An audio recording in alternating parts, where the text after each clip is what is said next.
Assalamualaikum warahmatullahi wabarakatuh. Berjumpa lagi bersama channelnya Nang dan Neng Channel 2.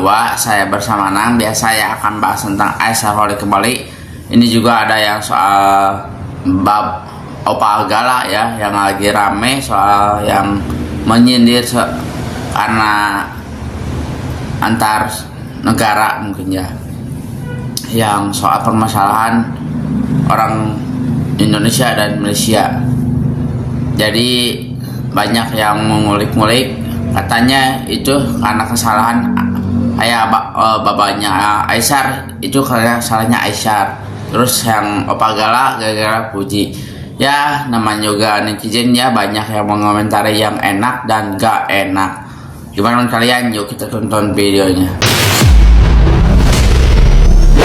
Tiba-tiba banyak komentar di feed saya yang mengungkit tentang tindakan Baba Khalid saat memberikan like pada head komen yang ditujukan pada seseorang. Seakan-akan mereka ingin berkata bahwa Aisyar juga harus ikut dikecam atas perbuatan babanya. Kenapa ya? Orang sering kali mengkaitkan ucapan, tindakan dari orang tua seakan-akan itu juga ucapan dan tindakan anaknya. Dan dengan begitu, jika ucapan dan tindakan orang tua itu dinilai salah, maka sang anak juga dituntut untuk menanggung akibatnya. Ini cara berpikir macam apa? Tapi yang lebih konyol lagi adalah peristiwa baru-baru ini, yaitu tuntutan untuk memboikot Fuji karena dikaitkan dengan ucapan Opa Gala, masalah anak bangsa dan nasionalisme. Padahal bukan Fuji yang mengucapkan, tetapi Fuji yang diminta pertanggungjawaban dan yang dituntut untuk dikenai hukuman. Ajaran siapa itu? Padahal antara anak dan orang tua adalah dua pribadi yang berbeda, yang masing-masing bertanggung jawab atas perbuatannya sendiri-sendiri, sebagaimana ditegaskan dalam Al-Quran. Kullu nafsim bima kasabat rohina. Setiap diri bertanggung jawab atas apa yang dilakukannya sendiri. Maka perbuatan Baba Khalid bukanlah perbuatan Aisyar. Jadi jangan tudingkan juga kesalahan kepada Aisyar. Begitu juga ucapan dan tindakan Opa Gala bukanlah ucapan dan tindakannya Fuji. Maka jangan bebankan juga kepada Fuji. Itu cara berpikir yang adil. Dan itu juga yang dianut dalam sistem hukum di Indonesia, yaitu individual accountability, pertanggungjawaban secara pribadi-pribadi. Tidak ada pasal dalam hukum Indonesia ini yang memperbolehkan seseorang diberi hukuman atas sesuatu yang bukan dilakukannya sendiri. Juga tidak boleh seseorang itu diberi hukuman atas perbuatan yang dilakukan oleh anggota keluarganya. Lagi pula, Aisyar dan Fuji itu adalah dua pribadi yang sudah sama-sama dewasa, yang dalam kitab Undang-Undang Hukum Perdata atau Burgerlich Wage Book, mereka memiliki kecakapan bertindak dan kewenangan bertindak secara hukum atas nama dirinya sendiri, dan tak perlu lagi diampu atau diasuh oleh orang tuanya. Semoga keterangan ini bermanfaat agar kita bisa bersikap adil dalam kehidupan berbangsa dan bernegara, termasuk dalam pergaulan di media sosial. Terima kasih. Orang untuk umroh, bahkan menurut dia udah lebih kayaknya ya teman-teman ya, membantu orang-orang yang tentunya membutuhkan bantuan, yang sedang kesusahan seperti itu. Dan masih banyak lagi kebaikan-kebaikan Aisyar yang wow, menurut Kio seperti itu ya. Nah, seharusnya kita sebelum ngomongin Aisyar itu dipikir dulu, apakah kita udah bisa lebih dari Aisyar? Kan belum. Gio, ya namanya Aisyar manusia biasa kan, pasti ada yang suka, ada yang gak suka. Tapi aku mau jadi golongan orang yang suka dia, bukan orang yang ngebenci dia. Kayak gitu. Karena kalau ada orang seperti Aisyar dibenci, berarti kamu punya penyakit hati. Kan gitu. Ya kan? Apa yang bikin kamu gak suka sama dia? Fisiknya, manusia gak ada yang sempurna. Aku gak suka sama kebaikannya, berarti saraf kamu putus gitu. Konten dia kan bagus, kenapa gak kamu sukain gitu? Berarti kamu ada penyakit hati, kamu iri dengki gitu. Bagus kamu follow TikTok aku biar kamu gak salah aliran. Hai guys, selamat malam. Ini di tempatku udah jam 22.45. Terus aku dari tadi itu gara-gara Aisyar ngepost dia pakai jas yang kita lihat beberapa waktu lalu beredar, dia udah fitting baju kan. Kita penasaran banget itu baju mau dipakai kemana. Sebenarnya ada curiganya juga karena pas live Aisyar waktu live dadakan jualan jilbab itu, dia bilang dia ada bakal hadir di sebuah acara. Terus dia juga bilang kalau mau aku jadi BA-nya bayar 5M katanya kan. Terus katanya mau diajak jalan-jalan ke Jepang macam lah. Nah kita kan sebagai fans update banget ya. Jadi kita curiga nih, jangan-jangan memang Aisyar bakal hadir di acara MS Glow gitu. Karena curiganya juga kemarin Bang Aris kan sudah sampai di Jakarta, jadi kayaknya emang Aisar bakal direkrut jadi brand ambassador di MS Glow, dan akhirnya terjawab sudah, ternyata Aisar memang beneran hadir. Terus yang bikin aku salpok tuh banyak banget. Pertama aku kesana kemari kayak nyari live, kali aja ada orang live gitu kan, tapi ternyata nggak banyak gitu, cuma ada 1 orang, itu pun pas Teh Ocha udah mulai nyanyi gitu. Ternyata aku cari di TikTok nggak ada, ternyata adanya di akun igoinya MS Glow gitu. Ternyata nontonnya di sana. Mungkin karena banyak yang nggak tahu, jadi nggak banyak juga penontonnya, sekitar 5 ribuan deh kalau nggak salah. Tapi kalau fans Aisar tahu, wah bisa rame sebenarnya.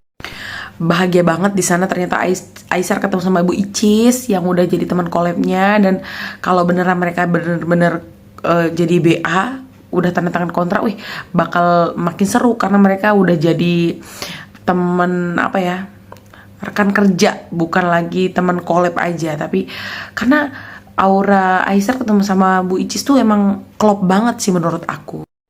Belum lagi Aisar akhirnya ketemu sama Bu Gigi, walaupun nggak ketemu sama Raffi, nggak tahu ya Raffi soalnya nggak ada naik panggung. Apakah Raffi emang hadir atau enggak, aku nggak berani mastiin juga. Ada yang bilang Raffi hadir tapi lagi di kamar mandi, makanya waktu yang naik ke panggung itu Bu Gigi gitu. Tapi minimal Aisar terobati lah rasa penasarannya yang pingin banget ketemu sama Raffi Ahmad. Itu yang pertama. Yang kedua, Aisar ketemu sama Fadil jadi aku seneng banget. Itu mereka itu berdirinya sebelahan kan pas naik panggung. Itu Fadil kayak ngadep atas sampai pegel, Aisar juga ngobrolnya sambil nunduk gitu ya. Terus aku sampai pikir gini ya, Fadil ini kan orangnya kocak banget. Kalau ketemu sama Aisar kayaknya seru gitu. Please dong Fadil kapan-kapan collab sama Aisar gitu, kita pengen banget. Pasti bakal seru banget, meledak deh. Aku yakin kalau Fadil ketemu sama Aisar, karena mereka berdua ini sama-sama orang baik, sama-sama kocak gitu. Terus apalagi, oh ya, yang bikin aku salfok juga, Aisar akhirnya ketemu sama Kak Lu Cinta Luna. Walaupun sebenarnya ini masa lalu ya, aku nggak mau ngungkit-ngungkit terlalu banyak, tapi yang jelas aku ngambil hikmahnya kayak gini. Mungkin di masa lalu Kak Lu Cinta Luna belum kenal Aisar, belum tahu Aisar gitu. Yang namanya dia juga mungkin saat itu khawatir sama sahabatnya dan macam-macam lah. Tapi yang jelas aku lihat tadi dunia tak selebar dan kelor. Jadi apalagi di dunia selebriti, dunia influencer gitu kan, banyak hal atau kemungkinan yang membuat mereka akan ketemu suatu saat nanti. Jadi aku ambil pelajaran ya, kita nggak bisa juga ya mengekspos sesuatu, misalnya kita kurang respect sama orang gitu ya. Tapi suatu saat kita bisa jadi dipertemukan di suatu acara, kita bisa jadi rekan bisnis, rekan kerja, bisa kerja sama gitu. Aku lihat sejauh ini sih Lu Cinta Luna welcome sama Aisar. Terus ya mungkin kita lupain lah masalah-masalah yang sudah lalu. Yang jelas kami sebagai fans Aisar itu sekarang bangga banget. Aisar sudah mulai bener-bener fokus untuk kenal dengan banyak orang-orang hebat di Indonesia. Bukan hanya misalnya kayak kemarin-kemarin live hanya dengan perintilannya saja, sekarang udah ada bintang tamunya. Pokoknya aku pingin Aisar lebih kenal banyak orang lagi, dikenal banyak orang lagi, bekerja sama dengan orang-orang hebat, dengan orang-orang dengan aura positif, biar Aisar tetap berkembang gitu. Ya walaupun sebenarnya tadi aku nggak nonton ya acara live-nya pas dia main biliar, hanya saja karena aku lagi piket tadi tuh guys. Hanya saja aku lihat potongan-potongan PT gitu. Aku lihat dia pertama Aisar mungkin persiapannya belum terlalu matang, tapi udah keren banget sebenarnya. Kalau nggak salah dia kalah penalti ya, maksudnya kalah secara terhormat gitu. Seri angkanya terus kalah di penalti, itu kalah secara terhormat sih menurut aku.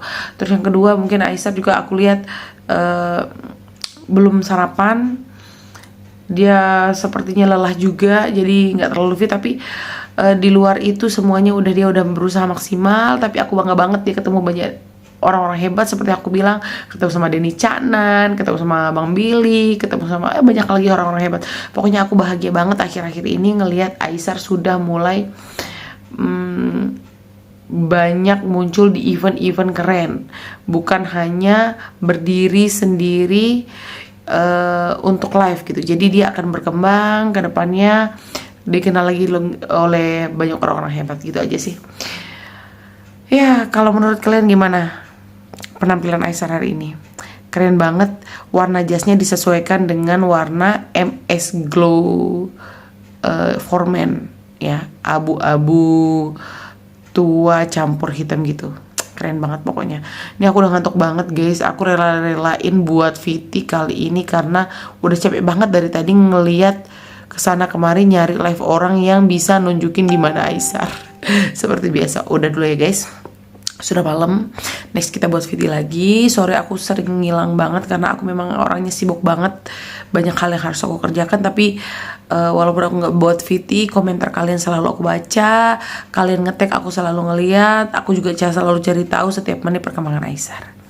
Thank you. Dah. Assalamualaikum. Dari fan-fannya Aisar, kalau emang kaliannya suka ya nggak apa-apa, karena kalau kecuali orang yang berpikiran saya nggak suka karena kebaikan Aisar, berarti itu orang keras gila. Nah ini juga yang ada ya, dari fannya Aisar yang selalu setia ya, yang soal katanya Aisar jadi brand ambassador dari MS Glow ya. Disitukannya Aisar bertemu dengan para artis kayak kemarin ya, Cinta Luna, terus Teh Ocha dan yang lainnya. Gimana menurut kalian soal Aisar Holic tersebut? Komen-komen di bawah. Jangan lupa like, comment, subscribe-nya. Dukung terus channelnya Nang dan yang channel 2. Dadah, assalamualaikum.